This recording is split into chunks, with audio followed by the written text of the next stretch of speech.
ചാലക്കുടി പുഴയെക്കുറിച്ചുള്ള കുറച്ച് ക്വസ്റ്റ്യൻസ് ആണ് ഡിസ്കസ് ചെയ്യുന്നത്. ചാലക്കുടി പുഴ, ചാലക്കുടി എന്ന സ്ഥലം മലയാളികൾക്കൊക്കെ വളരെ ഫെമിലിയറാണ്. കാരണം ചാലക്കുടി കലാഭവൻ മണിച്ചേട്ടൻ്റെയൊക്കെ ജന്മദേശമാണ് ചാലക്കുടി. അപ്പോൾ നാടൻപാട്ട് രംഗത്ത് കലാഭവൻ മണിച്ചേട്ടൻ്റെ സംഭാവനകളൊക്കെ എന്ന് പറഞ്ഞാൽ വളരെ വലുതാണ്. ഞാൻ അങ്ങോട്ടൊന്നും കിടക്കുന്നില്ല. നമുക്ക് ചാലക്കുടി പുഴയെക്കുറിച്ചുള്ള കുറച്ച് ക്വസ്റ്റ്യൻസ് ഒന്ന് ഡിസ്കസ് ചെയ്യാം. ചാലക്കുടി പുഴ കേരളത്തിലെ നദികളിൽ വെച്ച് നീളത്തിൽ 5-ാം സ്ഥാനമാണ്. കേരളത്തിലെ നദികളിൽ വെച്ച് നീളത്തിൽ 5-ാം സ്ഥാനമാണ് എന്തിനുള്ളത്? ചാലക്കുടി പുഴ. ഏതാണ്ട് 145 കിലോമീറ്ററാണ് ചാലക്കുടി പുഴയുടെ നീളം. 145 കിലോമീറ്റർ. അതുപോലെ തന്നെ ചാലക്കുടി പുഴയെക്കുറിച്ച് പറയുകയാണെങ്കിൽ ആതിരപ്പള്ളി വെള്ളച്ചാട്ടം എവിടെയാണ്? ചാലക്കുടി പുഴയിലാണ്. ആതിരപ്പള്ളി വെള്ളച്ചാട്ടം ചാലക്കുടി പുഴ. ആതിരപ്പള്ളി വെള്ളച്ചാട്ടത്തിന്റെ പ്രത്യേകത എന്ന് പറഞ്ഞാൽ കേരളത്തിൽ ഏറ്റവും ഉയരത്തിലായിട്ട് സ്ഥിതി ചെയ്യുന്ന വെള്ളച്ചാട്ടമാണ് ആതിരപ്പള്ളി വെള്ളച്ചാട്ടം. ആതിരപ്പള്ളി വെള്ളച്ചാട്ടം തൃശ്ശൂർ ജില്ലയിലാണ്. അതുപോലെ തന്നെ വളരെ പ്രധാനപ്പെട്ട ഒരു ക്വസ്റ്റ്യനാണ്, കേരളത്തിൽ ഏറ്റവും കൂടുതൽ മത്സ്യസമ്പത്തുള്ള നദി ഏതാണ്? അതാണ് ചാലക്കുടി പുഴയാണ്. ചാലക്കുടിയാർ അല്ലെങ്കിൽ ചാലക്കുടി പുഴ. അതുപോലെ ചാലക്കുടി പുഴ പതിക്കുന്നത് എവിടെയാണെന്ന് അറിയാമോ? എവിടെയാണ് ചാലക്കുടി പുഴ പതിക്കുന്നത്? എവിടെയാണ്?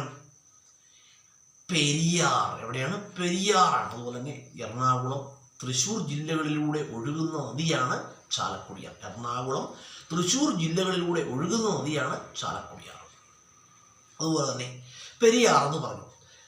കേരളത്തിലെ നദികളിൽ വെച്ച് ഏറ്റവും ആഴം കൂടിയ നദി ഏതാണ്? പെരിയാറാണ്. കേരളത്തിലെ നദികളിൽ വെച്ച് ഏറ്റവും ഏറ്റവും ആഴം കൂടിയ നദിയും ഏതാണ്? പെരിയാറാണ്. അതുപോലെ കേരളത്തിലെ നദികളിൽ വെച്ച് ഏറ്റവും നീളം കൂടിയ നദി ഏതാണ്? പെരിയാറാണ്. അതുപോലെ വിശദമായിട്ട് ഞാൻ നേരത്തെ പറഞ്ഞിട്ടുണ്ട്. ചാലക്കുടി പുഴ ഉത്ഭവിക്കുന്ന എവിടെ നിന്നാണ്? ആനമല കുന്നുകളിൽ നിന്നുമാണ് എന്തുത്ഭവിക്കുന്നത്? ചാലക്കുടി പുഴ ഉത്ഭവിക്കുന്നത്. അതുപോലെ തന്നെ ചന്ദ്രഗിരി പുഴ എന്ന് പറയുമ്പോൾ നമുക്കറിയാം കാസർഗോഡ് ജില്ലയിലൂടെ ഒഴുകുന്ന നദിയാണ് ചന്ദ്രഗിരി പുഴ. കാസർഗോഡ് ജില്ലയിലെ ഏറ്റവും നീളം കൂടിയ നദിയും ഇത് തന്നെയാണ്, ചന്ദ്രഗിരി പുഴ തന്നെയാണ്. ഏതാണ്ട് 105 കിലോമീറ്ററാണ് ചന്ദ്രഗിരി പുഴയുടെ നീളം. അതുപോലെ ചന്ദ്രഗിരി പുഴയെക്കുറിച്ച് പറയുകയാണെങ്കിൽ ചന്ദ്രഗിരി പുഴ കേരളത്തിലെ നദികളിൽ വെച്ച് യു ആകൃതിയിൽ ഒഴുകുന്ന നദി. യു ആകൃതിയാണ് എന്തിൻ്റെ ഷേപ്പ്? ചന്ദ്രഗിരി പുഴയുടെ ഷേപ്പ് അല്ലെങ്കിൽ ആകൃതി.